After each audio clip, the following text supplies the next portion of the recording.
నమస్కారం సిటీ వార్తలకు స్వాగతం. ముందుగా ముఖ్యాంశాలు. వైఎస్ జగన్ ను తిరుమలకు వెళ్లొద్దని ఎవరూ చెప్పలేదు. మత సాంప్రదాయాలను ప్రతి ఒక్కరూ గౌరవించాల్సిందే స్పష్టం చేసిన సీఎం చంద్రబాబు.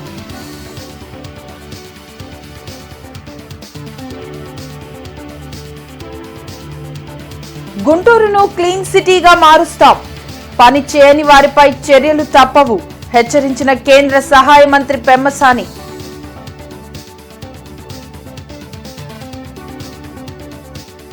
ఏపీ కర్ణాటక ప్రభుత్వాల మధ్య కుంకి ఏనుగుల అంశంపై ఒప్పందం, పంటల రక్షణకు ఉపయోగపడుతుందన్న డిప్యూటీ సీఎం పవన్ కళ్యాణ్.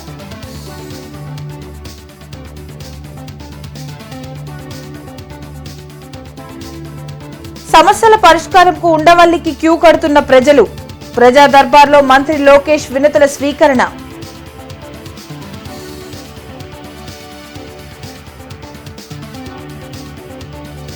లడ్డూల అంశాన్ని పక్కదారి పట్టించేందుకే డిక్లరేషన్ వివాదం, కూటమి ప్రభుత్వంపై మాజీ సీఎం జగన్ తీవ్ర విమర్శలు. వైసీపీ అధినేత జగన్ ను తిరుమల వెళ్లొద్దని ఎవరూ చెప్పలేదని, ర్యాలీలు జన సమీకరణాలు మాత్రమే చేయొద్దని చెప్పామని ముఖ్యమంత్రి చంద్రబాబు స్పష్టం చేశారు. వెలగపూడి సచివాలయంలో సీఎం చంద్రబాబు మీడియాతో మాట్లాడారు.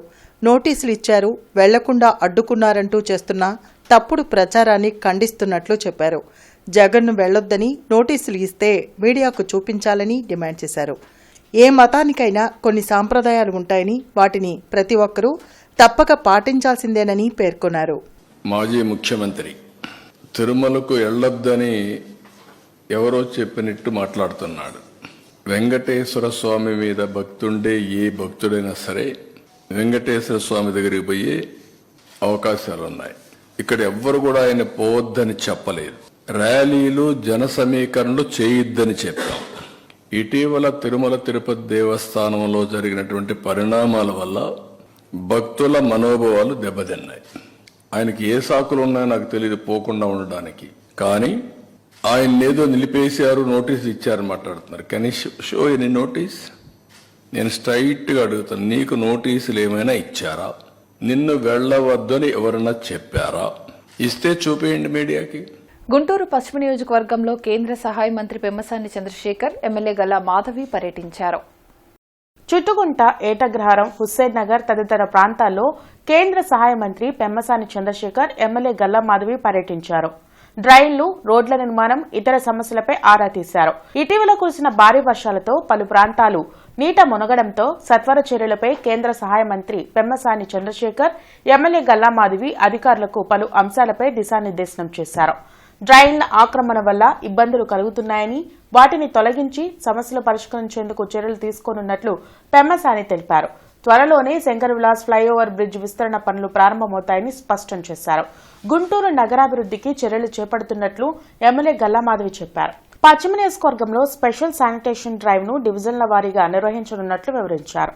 కార్యక్రమంలో సుఖవాసి శ్రీనివాస్, మ్యానీ, హనుమంతరావుతో పాటు పలు డివిజన్ల అధ్యక్షులు, అధికారులు పాల్గొన్నారు.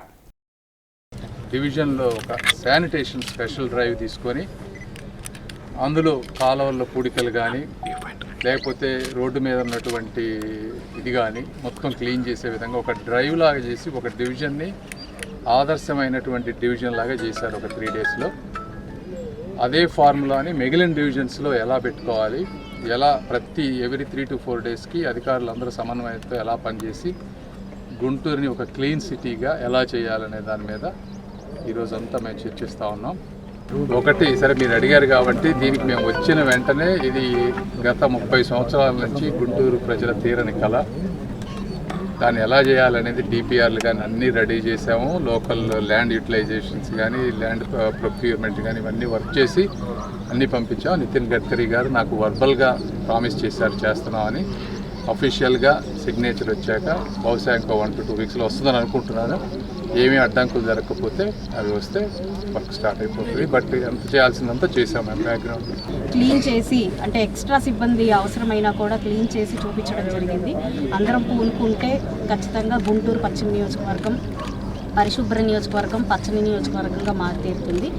సహాయ మంత్రి మనకి ఎంపీ గారు మాకు నిరంతరం సహాయ సహకారాలు అందిస్తూ ఉన్నారు. వారానికి 10 రోజులకి వచ్చి మమ్మల్ని తెలుసుకుని అడిగి మరీ తెలుసుకొని మాకు ఎలాంటి సమస్యలు ఉన్నా కూడా వాటి మీద ప్రత్యేక ఫోకస్ పెట్టి మాకు నిత్యం మా వెంటే ఉన్నారు. అదేవిధంగా మొన్న మనం ఆరండాలపేట బ్రిడ్జ్తో సహా మనం చూసాము. ఇలాంటివన్నిటికీ కూడా ఆయన సహాయ సహకారాలు మాకు అందుతూ ఉన్నాయి. కాబట్టి అత్యంత త్వరలోనే ఒక ప్లాన్ ఆఫ్ యాక్షన్తో గుంటూరు సిటీని మొత్తం కూడా క్లీన్ సిటీ లాగా చేసే లక్ష్యంతోనే ముందుకు వెళ్తూ ఉన్నాము. కుంకి ఏనుగుల అంశంపై ఏపీ, కర్ణాటక ప్రభుత్వాల మధ్య ఒప్పందం కుదిరింది. విజయవాడలో నిర్వహించిన కార్యక్రమంలో డిప్యూటీ సీఎం పవన్ కళ్యాణ్, కర్ణాటక మంత్రి ఈశ్వర్ ఖండ్రే సమక్షంలో ఇరు రాష్ట్రాల అటవీ శాఖ అధికారులు ఒప్పంద పత్రాలు మార్చుకున్నారు.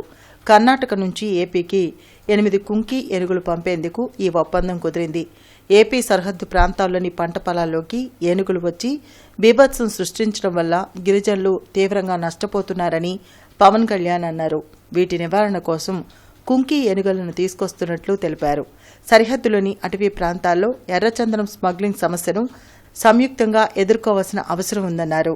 సహజ వనరులను భావితరాలకు అందించేలా ఇరు రాష్ట్రాలు కలిసి పనిచేయాల్సిన అవసరం ఉందని డిప్యూటీ సీఎం పేర్కొన్నారు.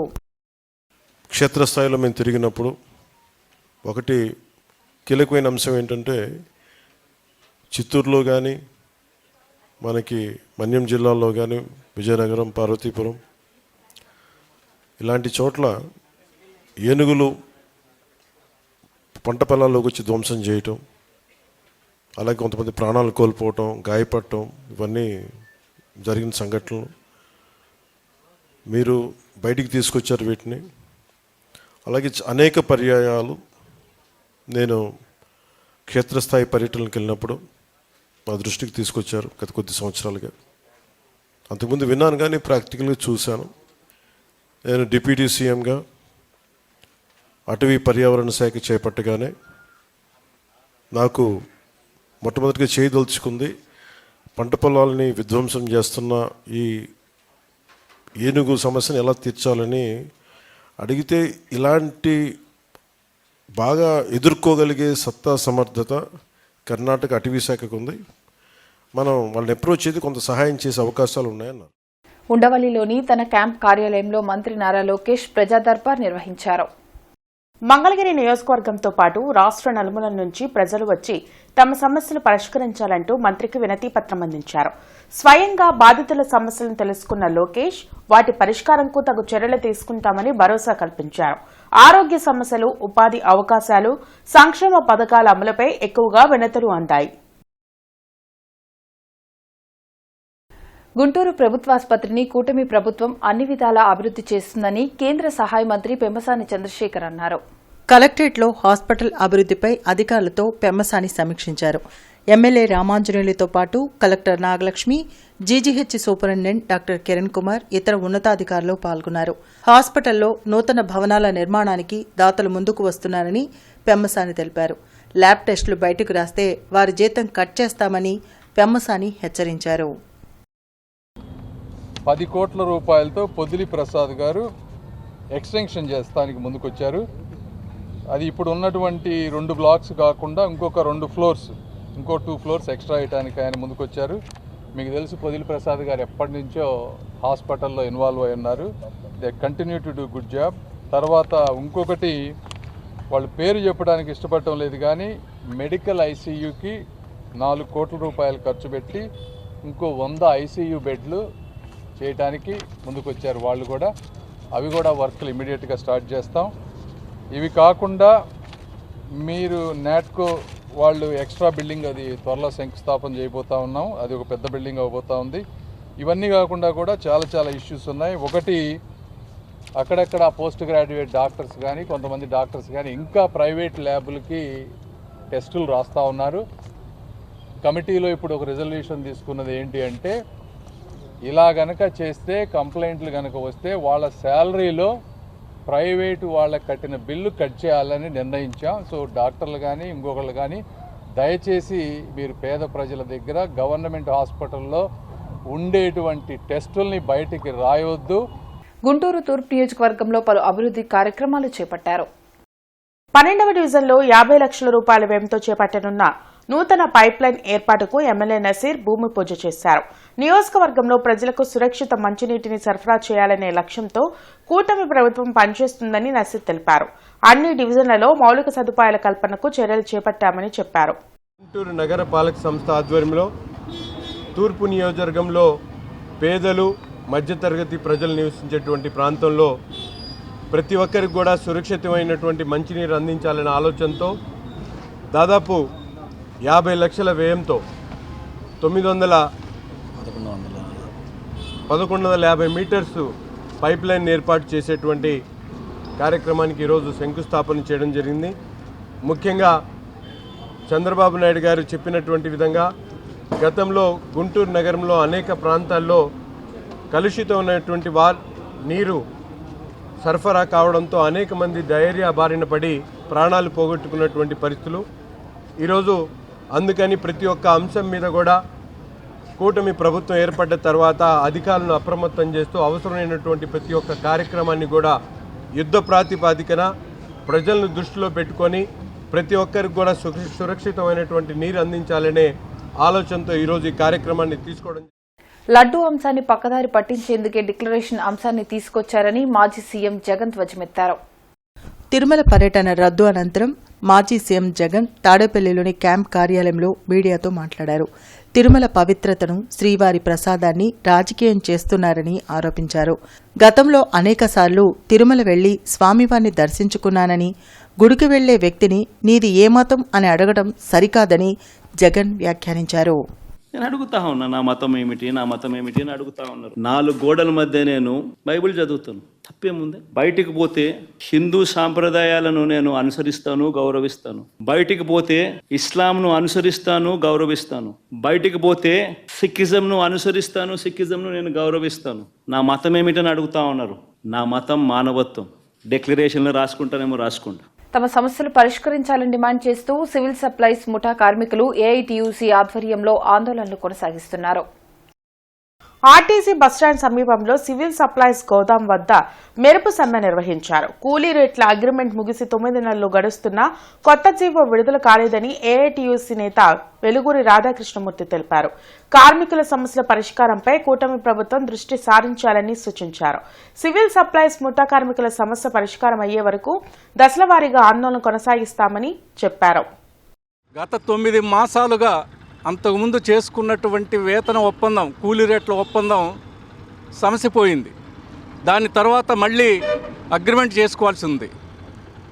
గత ప్రభుత్వ హయాంలో అగ్రిమెంట్ దాకా వచ్చినటువంటి నేపథ్యంలో ఎన్నికలు రావడంతో ఆగిపోయింది.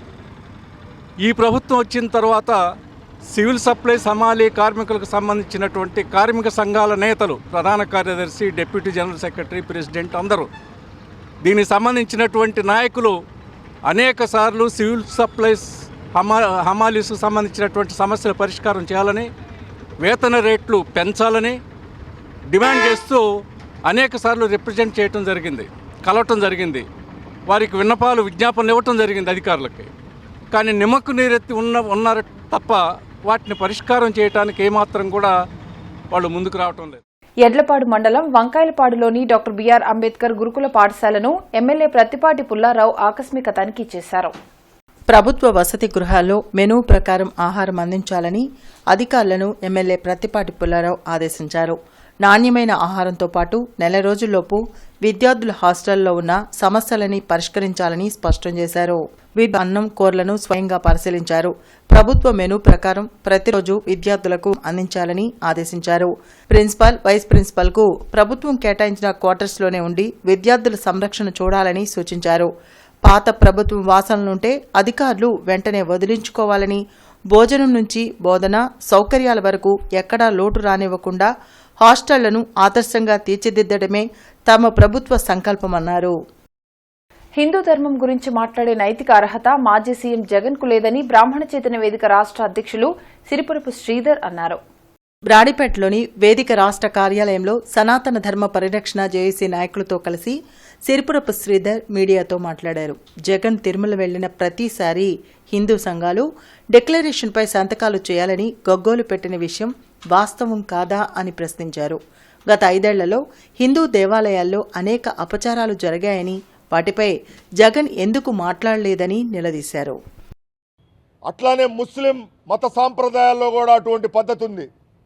మరి నువ్వెట్లా నీ రాజకీయ స్వార్థం కోసం ఈ రోజున హిందూ ధర్మం, హిందూ దేవుళ్ళు, వెంకటేశ్వర స్వామి గంగలో స్వరూపానందం తీసుకెళ్లి గంగలో మునగటం, సిలువ మెళ్ళో వేసుకొని గంగలో మునగటం, డ్రామాలు వేసి అధికారంలోకి వచ్చావు 2019లో. ఏదో ఒక్కసారి ఛాన్స్ అంటే హిందుత్వ 85% ఉన్న హిందుత్వవాదుల్లో కొంతమంది నీకు ఓట్లు వేయబట్టి నువ్వు ముఖ్యమంత్రి కాగలిగావు. ఈ రోజున హిందూ ధర్మాన్ని మాట్లాడగలిగే నైతిక హక్కు నీకు ఎక్కడుందయా Jaganmohan Reddy? Versatile services trust ఆధ్వర్యంలో నాయుడుపేటలోని డంపింగ్ యార్డ్లో 100 మంది నిరుపేదలకు మధ్యాహ్న భోజనం ఏర్పాటు చేశారు. డంపింగ్ యార్డ్లో భోజనం ఏర్పాటు చేయడం వల్ల అక్కడ ప్రజలు ఆనందం వ్యక్తం చేశారని ట్రస్ట్ చైర్మన్ పాసం శ్రీకృష్ణదేవరాయ యాదవ్ అన్నారు. అన్నం పరబ్రహ్మ స్వరూపం. మన పరిసర ప్రాంతాల్లో నివసించే నిరుపేదలకు ఒక పూట అన్నం పెట్టడం చాలా మంచి కార్యక్రమం. మనమందరం కూడా నెలలో కొంత డబ్బులు కేటాయించుకుని వాటితో మనకు వీలైనంత వరకే నిరుపేదలకు అన్నదానం చేయడం వల్ల వారి ఆకలి తీర్చిన వారం అవుతాం. కాబట్టి ప్రతి ఒక్కరూ కూడా అన్నదాన కార్యక్రమంలో భాగస్వాములవడం చాలా అవసరమని ట్రస్ట్ సభ్యులు పాసం సర్దార్ అభినంద్ యాదవ్ అన్నారు. ఈ కార్యక్రమంలో ట్రస్ట్ సభ్యులు మురళీకృష్ణ, సురేష్, ఉమేష్ చంద్ర, కేబీఆర్ ఫౌండేషన్ చైర్మన్ బాలరాజు తదితరులు పాల్గొన్నారు. అమరావతి రోడ్లో ఉండి మీ అందరి కోసం ఒక్కరోజు ఆహారం అందించడం అనేది మాకు చాలా ఆనందంగా ఉంది. ఈరోజు రాణి రుద్రమాదేవి గారి పుట్టినరోజు సందర్భంగా ఈ కార్యక్రమాలు ఏర్పాటు చేశాము. మీరందరూ కూడా ఈ పొట్లాలు తీసుకుని కడుపు నిండా భోజనం చేసి మీ ఆశీర్వాదాలు అందించాలని కోరుకుంటున్నాము. మీరందరూ కూడా చాలా చక్కగా ఉన్నారు. మేము మొదటిసారి రావడం, ఇలాంటి కార్యక్రమాలు ముందు ఇంకా ఎక్కువగా చేయాలని కోరుకుంటున్నాము. తప్పకుండా వస్తాము. మన బాలరాజు గారి సహకారంతో మాకు ఇన్ఫర్మేషన్ ఇవ్వడం వల్ల మేము ఈరోజు ఇక్కడికి వచ్చాం. బాలరాజు గారు అన్న గారికి ధన్యవాదాలు. వార్తలు ముగించే ముందు ముఖ్యాంశాలు మరోసారి. వైఎస్ జగన్ ను తిరుమలకు వెళ్లొద్దని ఎవరూ చెప్పలేదు. మత సాంప్రదాయాలను ప్రతి ఒక్కరూ గౌరవించాల్సిందే స్పష్టం చేసిన సీఎం చంద్రబాబు.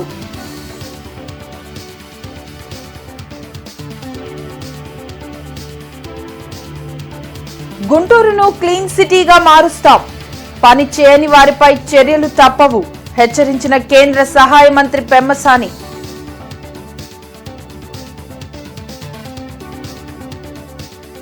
ఏపీ కర్ణాటక ప్రభుత్వాల మధ్య కుంకి ఏనుగుల అంశంపై ఒప్పందం, పంటల రక్షణకు ఉపయోగపడుతుందన్న డిప్యూటీ సీఎం పవన్ కళ్యాణ్.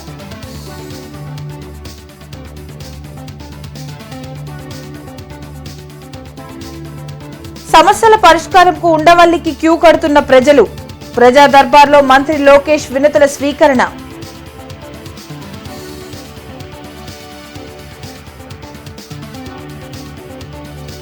లడ్డూల అంశాన్ని పక్కదారి పట్టించేందుకే డిక్లరేషన్ వివాదం, కూటమి ప్రభుత్వంపై మాజీ సీఎం జగన్ తీవ్ర విమర్శలు. ఇవి ఇప్పటివరకున్న అప్డేట్స్. మరిన్ని అప్డేట్స్ తో మళ్ళీ కలుద్దాం. అంతవరకు సెలవు. నమస్కారం.